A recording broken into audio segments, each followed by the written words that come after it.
My name is Caitlin and I'm an educator for King County Wastewater Treatment.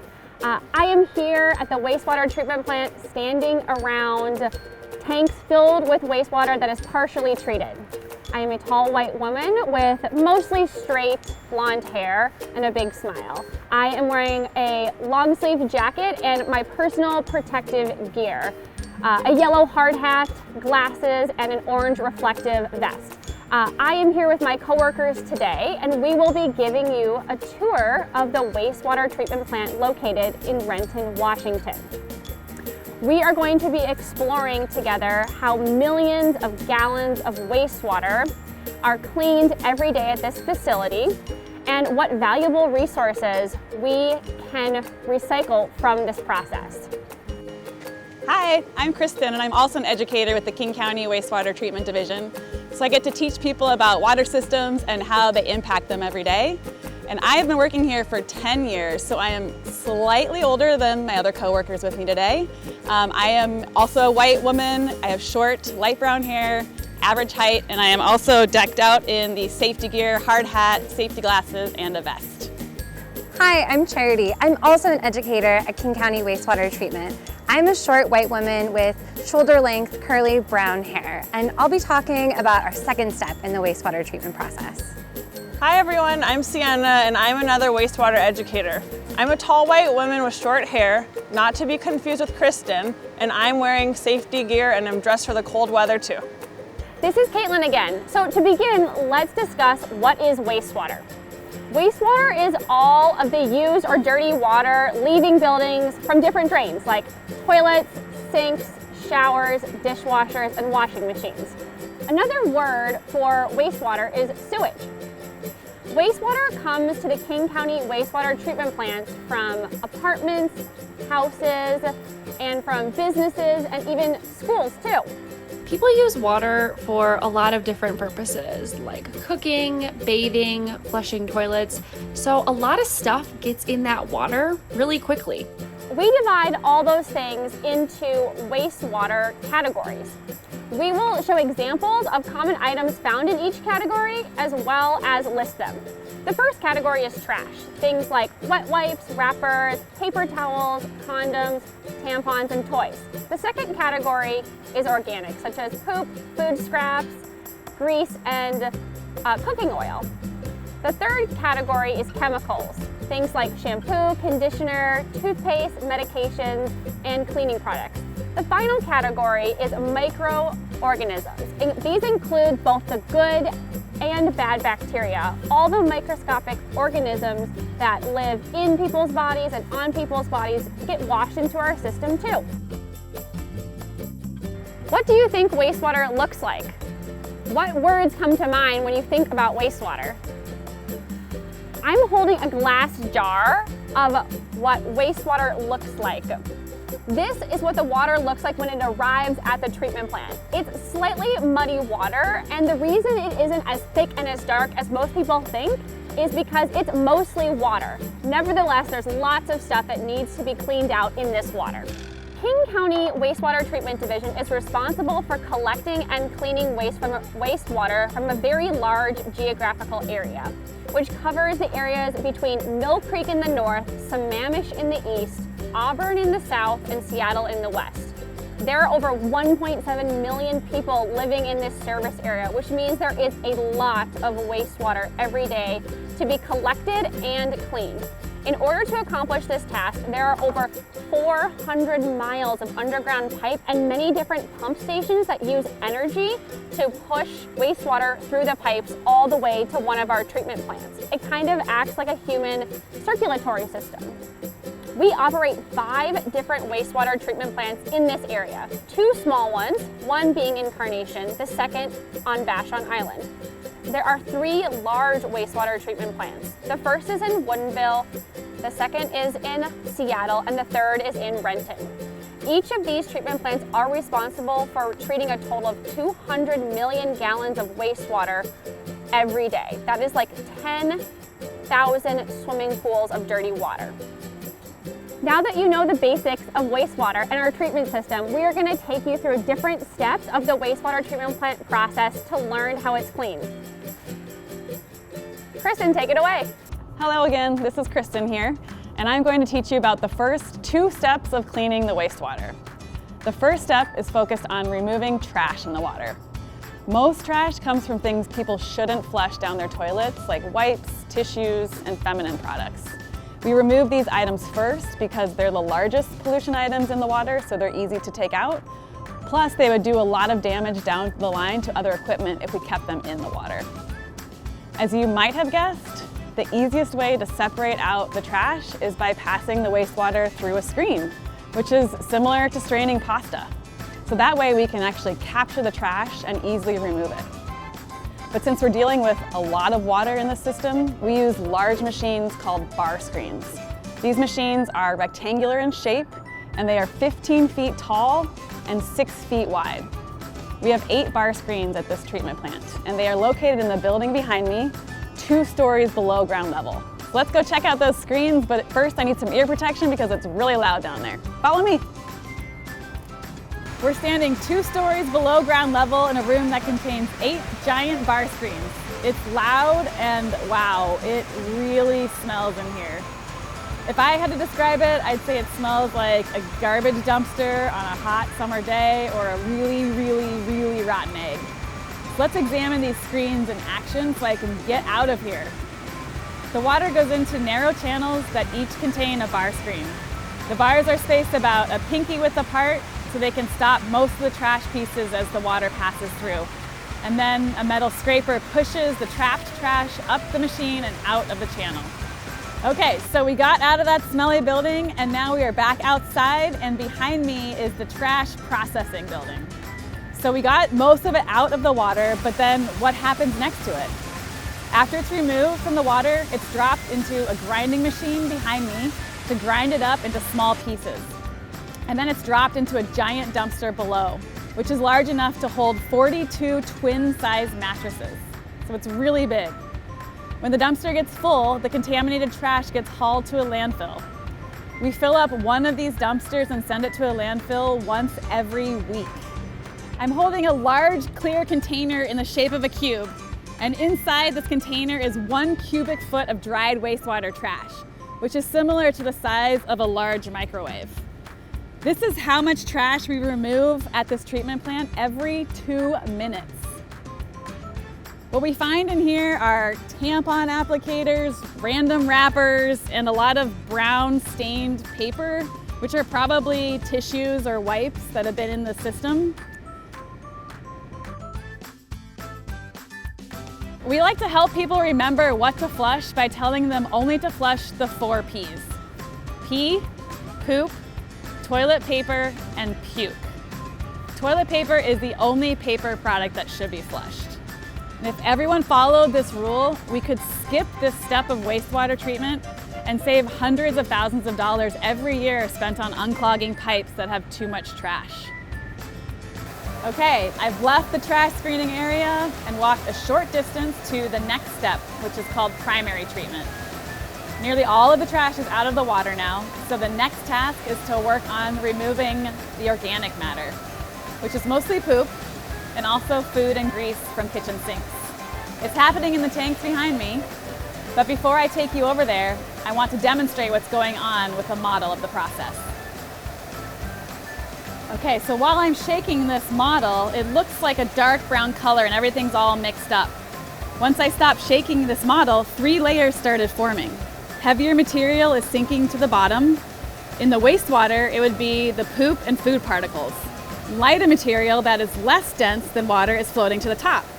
In the wastewater tanks, it's going to mostly be grease and oil, but also some soaps and chemicals. And in the middle is the cleanest layer that we will move on to the next step for further treatment. But now that we have stuff separated, we can use equipment in the tanks to remove them. Let's go check it out. I'm standing at the end of one of the tanks to show you how we remove the top layer of grease and oil. The grease and oil layer is very thin, so we have mechanical sprayers that spray water onto the surface, like lawn sprinklers, to push and move the grease towards a giant metal scraper at the end of the tank.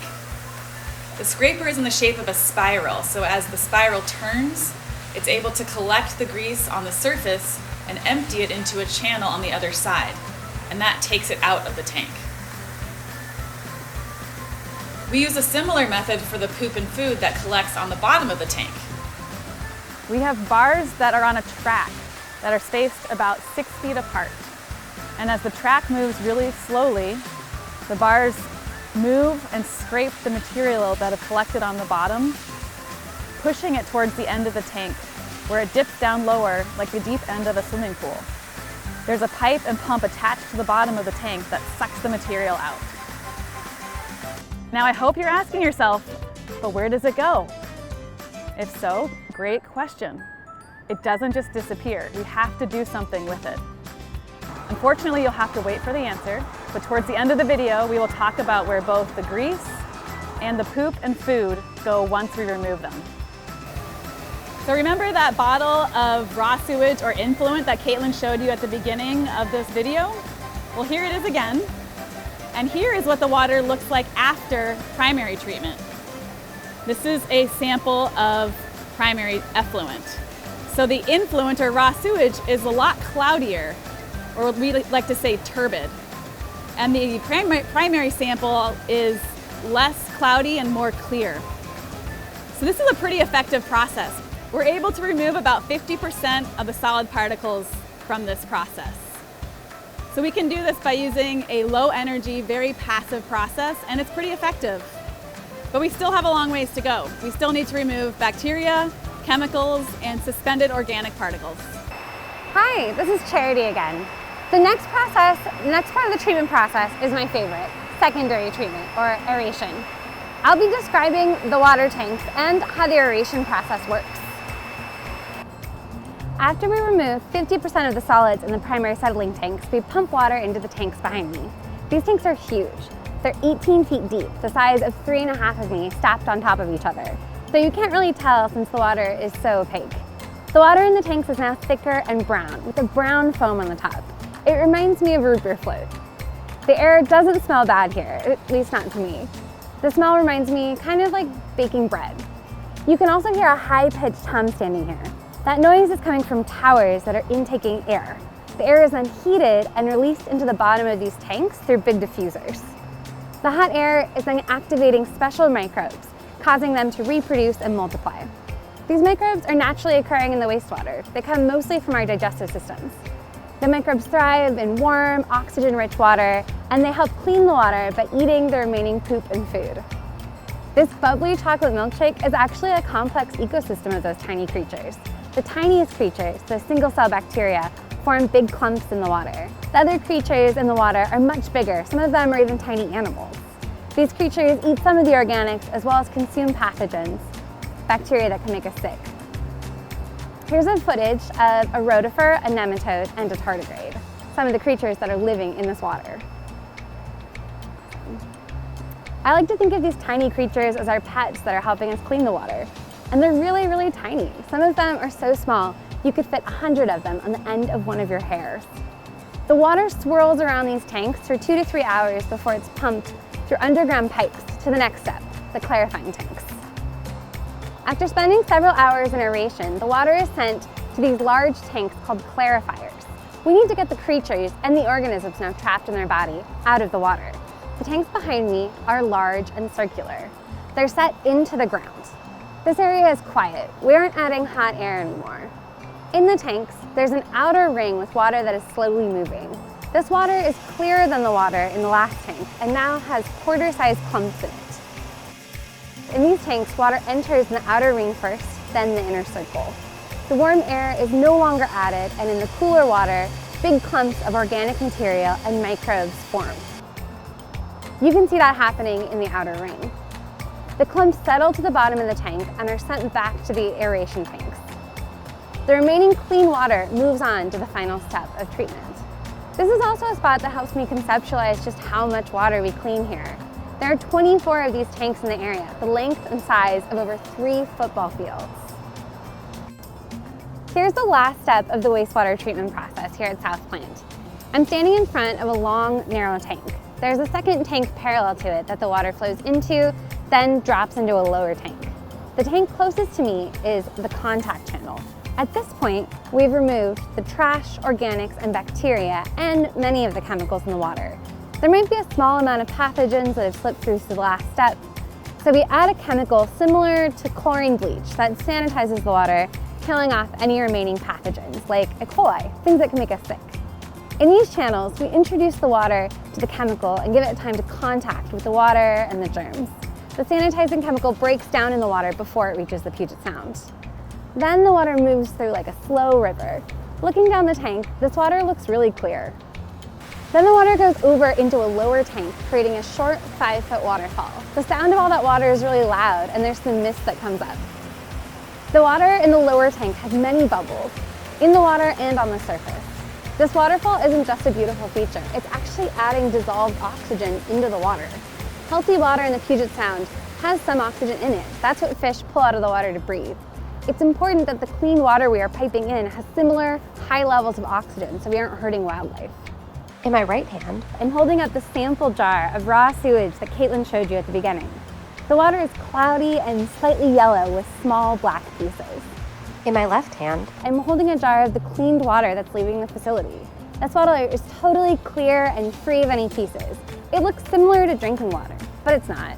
This water still has nutrients like nitrogen and phosphorus and trace levels of chemicals from cleaning products and medicines. After the waterfall, the water is piped 13 miles underground out to an outfall pipe off of West Seattle near Alki Beach. Hi everyone, this is Sienna again. Did you know that our wastewater can heat buildings, nourish plants, and water soccer fields? Believe it or not, there are valuable resources in wastewater, and I'm going to be telling you about how we turn them into useful products. One thing you should know is that treating wastewater uses a lot of energy because it requires pumping millions of gallons of water from homes and businesses throughout our system of pipes and treatment plants every single day. King County Wastewater Treatment Division is focused on efforts to reduce our energy use and to recycle the resources that are in wastewater. Let's think back to the treatment process when the organic material, the poop and food, from primary treatment is separated from the water in those large settling tanks.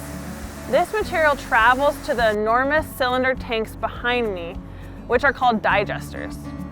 The digesters are covered and they're heated to 98 degrees Fahrenheit, which is the same temperature as our bodies. Inside the digesters, anaerobic microbes break down the organic material, which is similar to what happens in our own digestive systems. As those microbes consume the organic material, they produce methane gas. Methane gas is a greenhouse gas that contributes to climate change, so we definitely don't want to release it into the atmosphere. Instead, we capture it, clean it, and use it as an energy source that we call biogas. Biogas has multiple uses, including being converted into electricity and used as a renewable natural gas to heat homes and fuel garbage trucks. I'm now standing in front of our dewatering building. You may be wondering what happens to the organic material, the poop, food, and toilet paper in the digesters. Well, I'm happy to tell you that it also has an important use. After it's broken down, the organic material travels to our dewatering building here, where it gets spun in a centrifuge, which removes some of the water from it. The centrifuge spins the organic material just like a laundry machine's spin cycle helps dry out clothing. After this process, the organic material becomes what we call biosolids. The camera footage is showing the biosolids.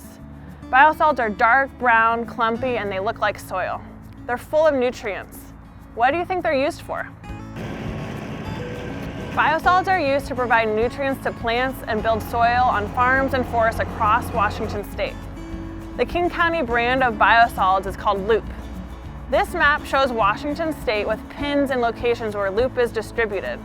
These pins are located near King County, as well as in central and southern Washington. Loop is nourishing plants across the state. I'm standing in front of a large silver hauling truck with the word Loop written on it. These trucks transport Loop biosolids to farms and timber forests. Did you know that some of the foods we eat are grown with biosolids? Common foods grown with Loop include apples, wheat, hops, and canola. Loop provides essential nutrients to plants and helps build healthy soils that hold more water and attract beneficial insects. Unlike chemical fertilizers, biosolids are a renewable source of nutrients for plants. Businesses that use loop handle it according to regulations to make sure that it meets safety requirements.